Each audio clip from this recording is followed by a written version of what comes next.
So my initial plan was to have this video be about Avatar: The Last Airbender. I'd never seen this show before this year, and now that I have, I can safely say it's the best thing ever. I'm sure there are criticisms to be made, but to me, the show is perfect. I have absolutely no issues with it, so making a video about Avatar wouldn't be very interesting. Besides, who wants to watch me gush about Avatar for 10 minutes? No. This is going to be all about the Legend of Korra. So first, I'm going to detail my experience with this show.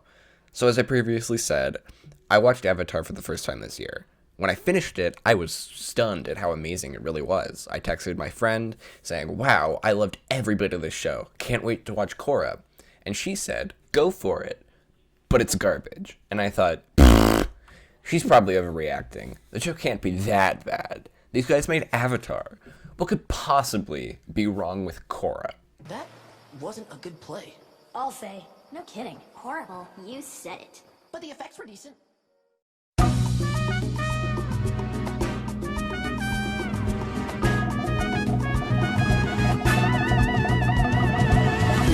There is so much to like about The Legend of Korra. Okay, that's a lie, but there are things to like. Personally, I love Republic City. It's really cool to see the world of Avatar evolve like our world did.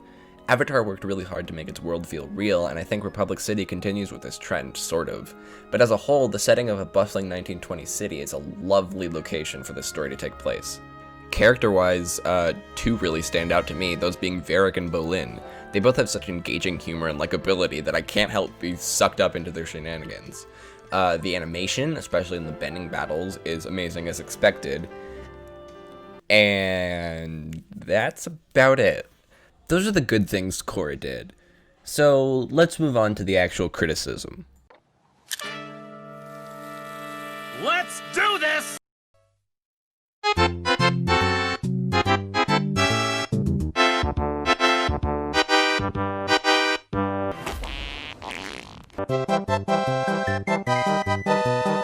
I'm kidding.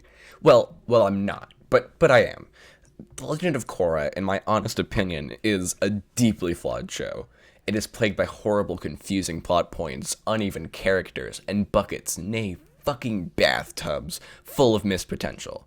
The premise at first has promise. Korra has this hot-headed personality that doesn't really match her water tribe heritage, and as she goes on a journey to become the next Avatar, she, can change? Progress as a character? Tenzin starts out as a wonderful foil to Korra, before he just isn't in the show anymore. Any hope of delivering the same charm Avatar gave us just fades away by like the third episode. But that's fine, I guess. This isn't what brings the show down. The Legend of Korra has the worst catalog of villains that I have ever seen in anything, ever. None of them are interesting at all. If you think they are, sorry buckaroo, you're wrong. Okay, I'm on. This guy was probably the best out of all of them. He was creepy in the beginning. The concept of a non-bender using chi blocking techniques to take away bending is super scary and could have been cool. The bender versus non-bender conflict was something I was really looking forward to. It feels like something that would happen in this world, but instead of having a cool, morally ambiguous villain, they directly opposed the message they were preaching. By making Amon a waterbender, you take away all credibility the Equalists had, and they had a lot. They have a right to be mad. Benders have absurdly powerful abilities and are praised while nons are just kind of left to the side. We've seen how capable non-benders are. The writers know that non-benders are capable of being just as strong as benders. And yet, by the end it becomes this weird, kind of dark outcome. The non-benders just give up. They essentially switch from wanting the best for themselves to praising benders again. It doesn't feel right. Oh, and in case you were wondering, Korra does jack shit to defeat the Equalists. Sure, she's on the Amon squad or whatever the fuck, but she dicks around destroying precious artifacts from an extinct culture and cucking the only two remotely redeemable members of Team Avatar. At the end, sure, she fights Amon, but does she though? She just learns airbending instantly and Amon reveals himself by accident. She has zero impact on anything thus far. Also, sidebar, Amon being able to take away bending forever is the dumbest thing in the world. It makes no sense to say that bloodbending can take away bending, especially when there's no moon out. The thing that made bloodbending creepy was its origins as an absurdly strong tactic that waterbenders had to draw power from a source to use. It makes sense. Firebenders used Sozin's Comet for the same type of thing. It grounds bending with these little rules. Making up a random jackass who just figured out how to do it without the moon is lazy. And giving it this power that only the Avatar has is such a horrible idea. Okay, next is Tarlok. I really don't want to talk about him that much. I misrecorded it. His name is Unalak, but this perfectly proves my point. He's so boring and unmemorable. I don't remember Tarlok's plan that well, and I'm gonna be honest, I don't want to look it up. No one likes Tarlok anyway. I have nothing to prove here. The main thing I remember is the Dark Avatar, which is just making me cringe writing about it. Guys, this isn't a cool addition to the Avatar universe. It's little Timmy's first fanfiction where Korra becomes a kaiju and Aang's granddaughter can talk to the spirits. Bad. So bad. Get this out of here. Gross.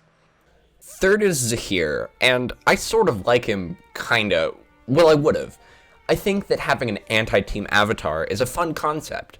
But let's get some shit across here. You can't just Deus Ex Machina a fucking extinct culture. It's like the writers were like, hey, an airbending villain would be cool. Oh, they're dead. And then some idiot was like, wait, what if we give random people bending? And they did. As a concept, Zahir is super engaging, but in Korra, he's the leader of the Red Lotus. Wait, who wrote this season? Let's take a look. Oh, our friend little Temmie. The Red Lotus is bad. They're red. They're the opposite of the White Lotus. I don't care. No one cares. They have the vaguest plan about killing Korra that makes almost no sense. The best parts of this season are when the anti-team Avatar is all wholesome and whatnot. Really? Right now? So why are they the ones that fucking suffocate a character on screen? If you want them to be scary, make them scary. If you want them to be corny, make them corny. I'm not asking for 100% consistency. Variety and personality is what makes the characters in The Last Airbender so great. It just feels like they're being changed as the show slowly chugs along. Lastly is Kuvira. I hate this bitch. For real, she's horrible. She's just nonsensically evil. She betrays her allies for no other reason than to be a bad person. Now, for some people, this could be seen as a good thing. Sure, it's not the most creative thing in the world, but having a strictly evil villain isn't bad. Except, here's why she sucks literal dog turds. The season starts out with her as a good guy, reclaiming the land of the Earth Kingdom up until, oh my god, she wants to rule over it. Oh my goodness, what a twist. She spends her time on screen blackmailing innocent villagers into supporting her. She's physically oppressive to everyone she meets, and somehow the main cast is like, let's not be too hasty, and twiddles their fucking thumbs around while she succeeds in her plan. Yet, by the end of the season, they pull the whole, you're not so different, you and I, bullshit. Friendly reminder, Korra and Kuvira have met, no joke, once before this, and Kuvira kicked her ass in a millisecond. You're not equals, you're complete strangers. She also has the dumbest fucking weapons ever. It's like the writers went, what's the evil thing she can use, and gave her a fucking Gundam and a laser cannon. It's framed like Kuvira is this epic final villain Korra needs to overcome, but spends no time giving anyone a real reason to care about what she's doing. The final enemy should have some big connection to the main characters. Darth Vader and Luke Skywalker, Harry and Voldemort. Hell, even Korra and Zahir have some sort of connection. When you wrap up a story, it's a farewell to these characters.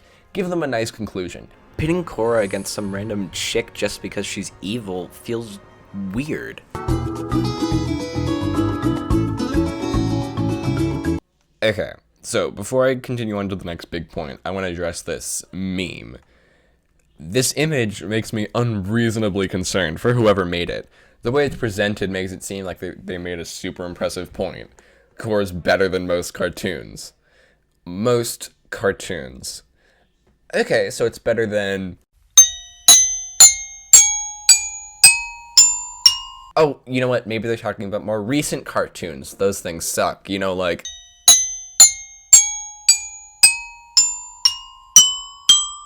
Oh, okay, what about adult cartoons? Silly me. Fuck fucking BoJack Horseman? Korra is better than BoJack fucking Horseman? You're shitting me. You can't look at this list of masterpieces and go, yeah, Korra's better. It's not. These shows came out before, during, and after Korra's airtime, and were insanely better at being good shows. Even if you did like Korra, I find it hard to believe that you would disagree with everything on this list.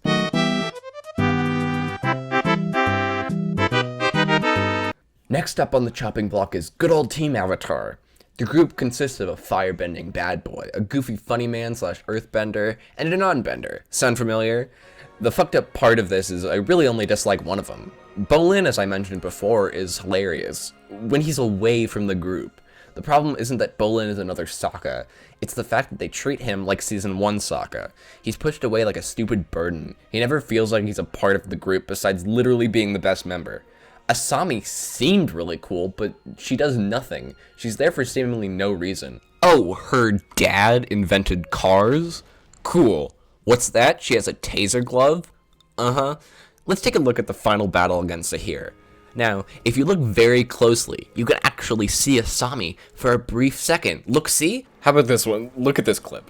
They couldn't be bothered to put her in fucking focus. This isn't a real camera. It's not needed. There are 2 characters on screen, and one of the supposed main cast isn't even drawn in focus. How the fuck can people defend this? I don't get it. Genuinely. You know what? Korra wants to be the last airbender so much? Let's compare him directly. In Avatar, you have a wonderful cast that interacts with each other so well. Everyone has a special relationship to each other. Aang and Katara are bonded over the shared loss of their loved ones and their determination to avenge them. Katara and Sokka are brother and sister, so while they do fight, they also really care for one another, and are connected through a shared destiny to help Aang. Sokka and Aang are both lovable goofballs with a hidden level of intelligence and maturity, and not to mention Toph and Zuko. All of the group are with each other till the end, and hold a major part in the progression of the narrative. These characters can stand on their own, but are so well written that they feel like real people and interact in believable ways. Now, Legend of Korra, on the other hand, doesn't do that. Each season the group is divided, and Bolin or Mako are given a B plot that's given no time at all, and on a good day, Asami is given a C plot. Both of which don't matter. At the end of the day, it's down to Korra to fight the bad guy. It's Korra's job to save the day, and they stand back. The only thing they do is swap spit and cuck each other. I straight up cannot tell you anything positive about Mako. The only thing I remember liking about Asami is her dad killing himself.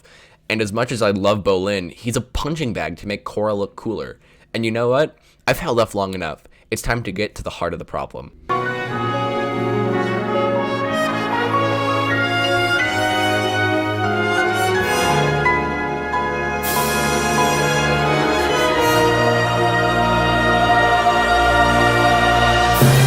Korra is probably one of my least favorite characters in any piece of media ever. Her entire personality is bitch, which is a great foundation for a main character. She isn't charming in the slightest, and hell, even though she's the Avatar, she is so goddamn weak. She can't do anything without the Avatar state, which is worthless now. She bitches and moans about all the pressures of being an Avatar, and, oh, I like Mako, oh, never mind, I don't, okay, I do again, well, I can't do metal bending. She's 5 years older than Aang, and yet acts like a little baby with a runny nose who can't be fucked to sneeze. Let's call a little Korra in a blankie. It's okay, buddy, we'll have Jinora take care of it. Fans give her way more credit than she deserves. Korra gets too much praise for just the representation she provides. I'm not going to start complaining about getting too woke or whatever either. I think there should be more representation in media, but I think it works better if you make a good character to go along with it. If all you have is a bitchy blank slate and you smack some representation on there, it's not going to make the character better. Korra isn't interesting because she has anxiety. She's not interesting because she has PTSD. She's not interesting because she's a girl, and she certainly isn't interesting because she holds hands with Asami.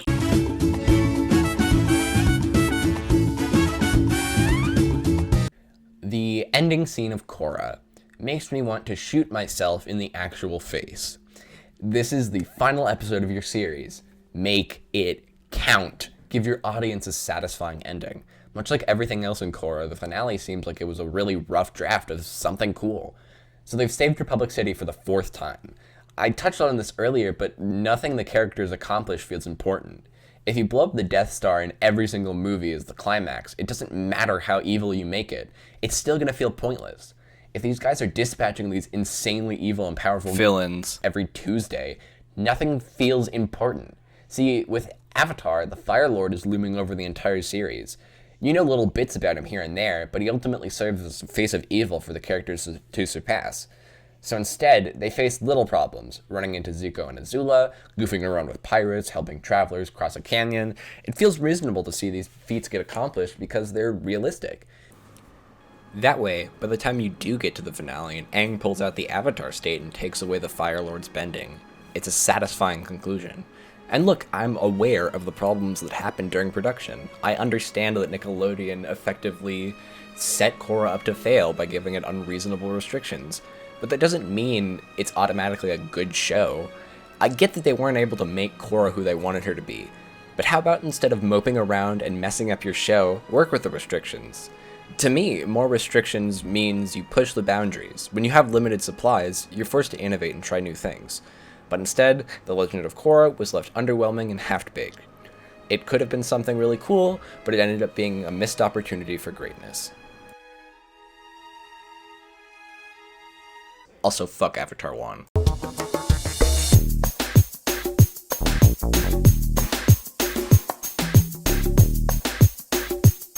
Hey!